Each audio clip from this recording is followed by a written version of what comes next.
네, 안녕하세요. 코드맨입니다. 네, 오늘 살펴볼 제품은요, IK 멀티미디어의 ARC 스튜디오가 되겠습니다. ARC 스튜디오 같은 경우는 이제 ARC4 소프트웨어 기반으로 되어 있는 것을 하드웨어로 구현하는 그런 제품인데요. 일반적으로 우리가 말하는 스피커 프로세서, DSP를 말합니다. 굉장히 고가의 DSP들은 있지만 이렇게 중저가의 스피커 교정 기능이 있는 이런 DSP는 저도 처음인데요. 제가 ARC를 처음 접하게 된 게 2013년도에 ARC2를 제가 써본 적이 있었습니다. 그때도 굉장히 좋은 기억이 있어서 한동안 오래 썼었는데요. 이렇게 다시 한번 ARC4와 함께 ARC 스튜디오로 다시 만나게 되니 감회가 새롭더라고요.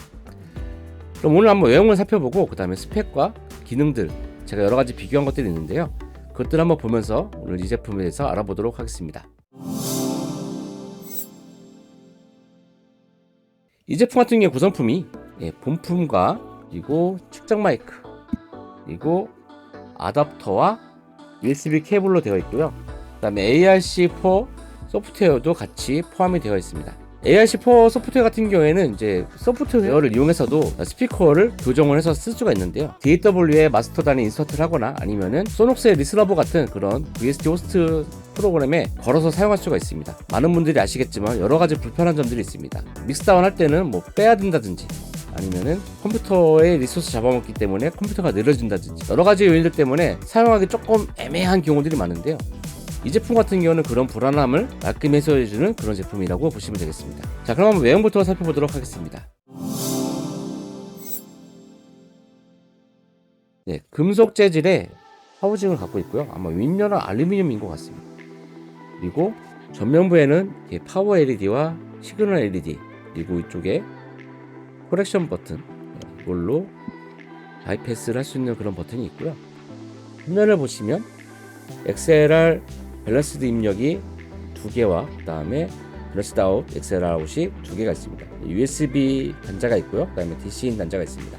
네, 저도 이 제품을 처음 봤을 때 USB-C가 있길래 당연히 USB DAC 기능이 되겠구나 생각을 했는데 아무리 제가 USB를 꽂아도 디바이스가 안 잡히는 거예요. 그래서 제가 찾아보니까 이 제품 같은 경우에는 아날로그 시그널을 받아서 프로세싱을 한 다음에 아날로그 출력을 내보내는 그런 진짜 DSP 제품이었습니다. 약간 황당하긴 했습니다. 네. 전원을 넣으면은 이렇게 불이 들어오고요. 파워 LED와 시그널 LED가 있습니다. 시그널 LED가 클립이 되게 되면 이제 빨간색으로 변동이 되고요. 이 코렉션 버튼을 누르시면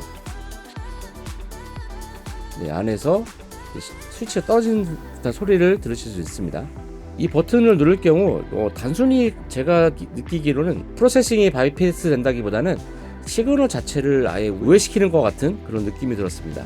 그리고 측정 마이크는 MEMS라고 해서 IK 멀티미디어에서 전용으로 나오는 측정 마이크가 되겠고요. 그럼 한번 스펙을 살펴보면서 또 제가 여러가지 준비한 자료들이 있는데 그것을 한번 보도록 하겠습니다.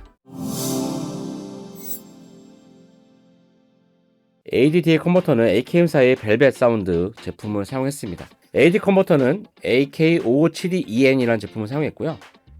121dB의 타임 레인지와 그 다음에 768kHz 샘플레이트가 지원이 되고 30비트가 지원되는 ADC더라고요.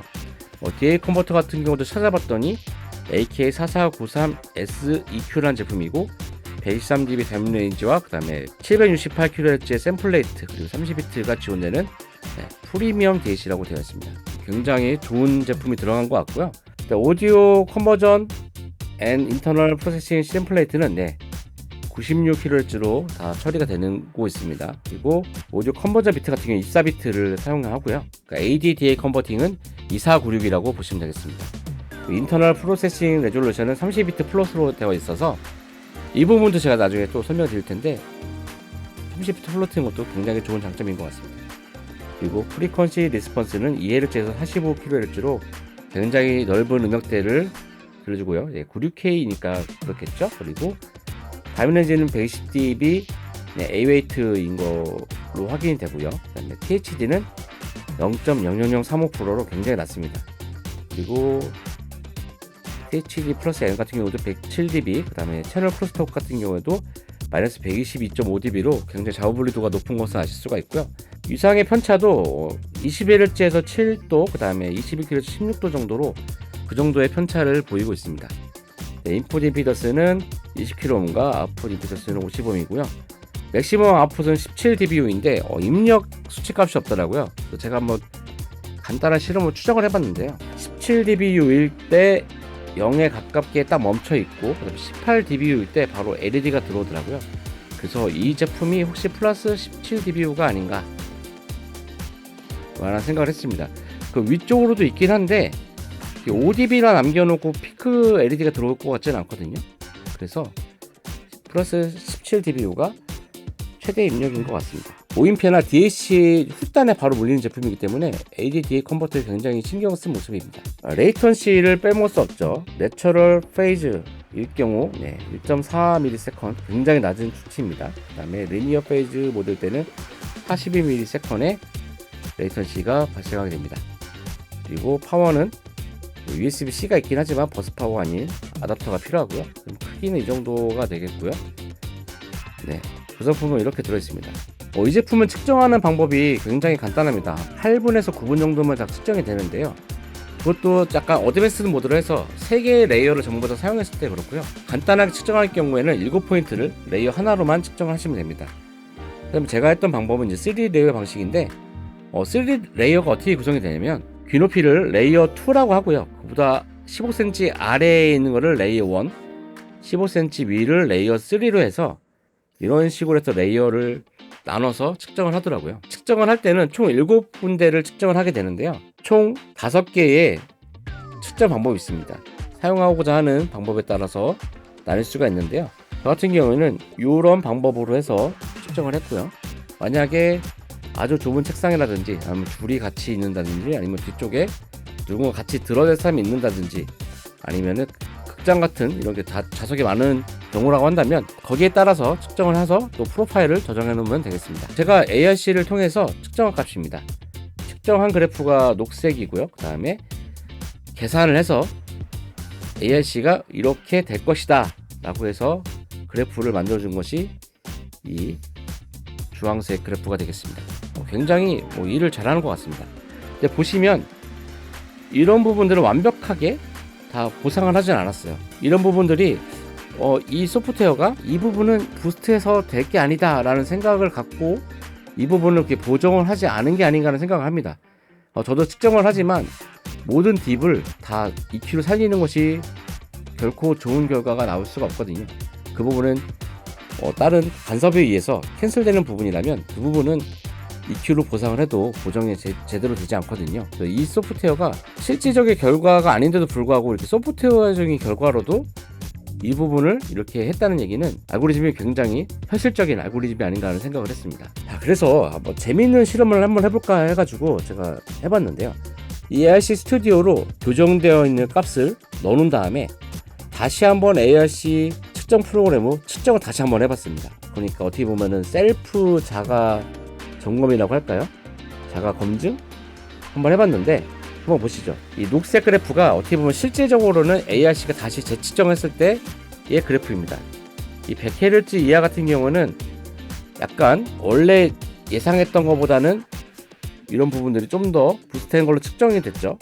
그래서 여기를 다시 한번 보정을 하겠다는 건데 이 이후의 그래프들을 보시면은 이 측정된 값과 그 다음에 내가 교정을 하겠다고 하는 그 값과는 차이가 거의 없습니다. 사실 제가 이거 했을 때 만약에 다시 재검정을 했을 때 측정값을 다르게 또 하겠다 이렇게 나오면 어떠나 싶었는데 좀 놀랐습니다. 이게 마이크 위치가 매번 다 똑같은 것도 아니고 약간씩 달랐을 텐데 상당히 정교하게 그래도 일치하는 값을 보여준 거죠.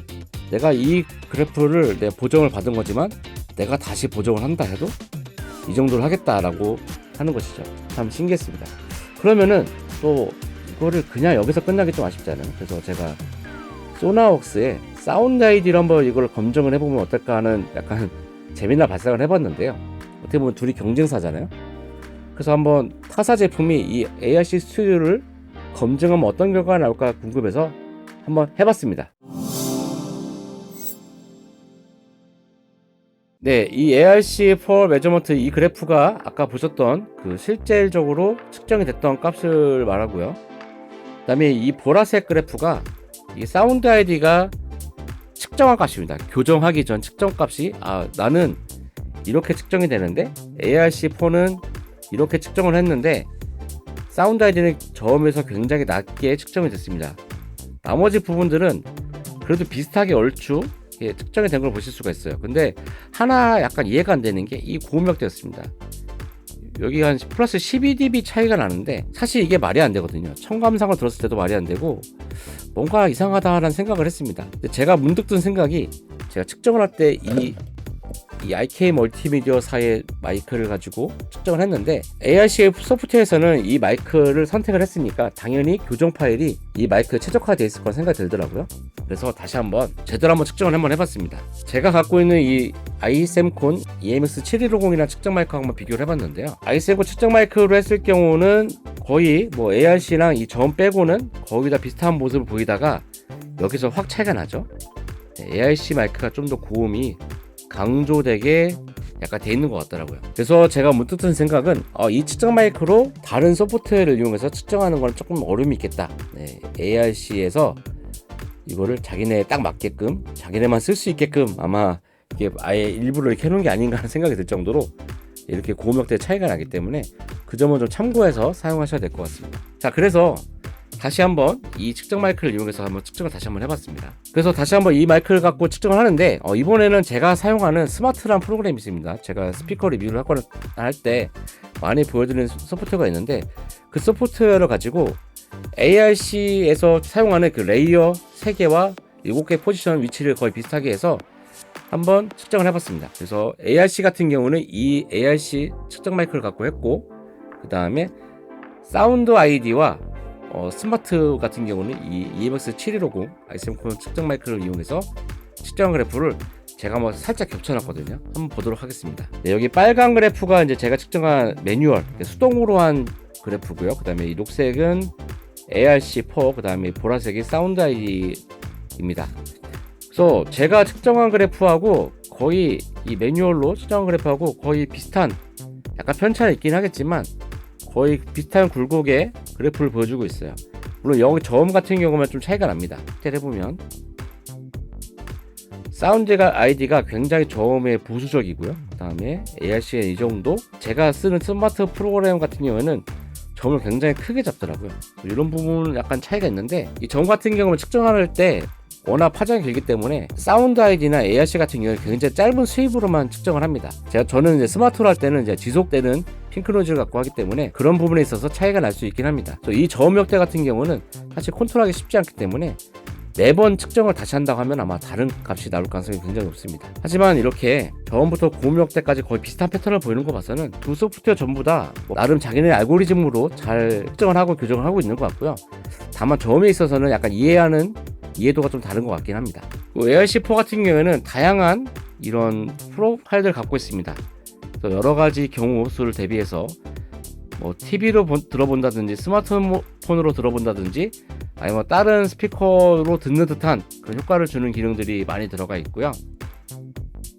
그리고 이런 타겟 커브들도 내가 지정을 해서 들을 수가 있습니다. 그리고 하나, 둘, 셋, 넷, 다 6개 정도의 이퀄라이저를 조정할 수가 있고요. 그리고 제가 ARC4에서 가장 마음에 드는 부분은 이 로우 레인지와 하이 레인지의 이 폭을 어느 정도 교정한 값에서 내가 원래 스피커의 소리를 들을 수 있게끔 조정해 줄 수 있는 부분이 굉장히 마음에 들었습니다. 그리고 이쪽에 프레셔 켜 끄는 버튼이 있고요. 그 다음에 트림과 그 다음에 이쪽에 레벨 미터가 있습니다.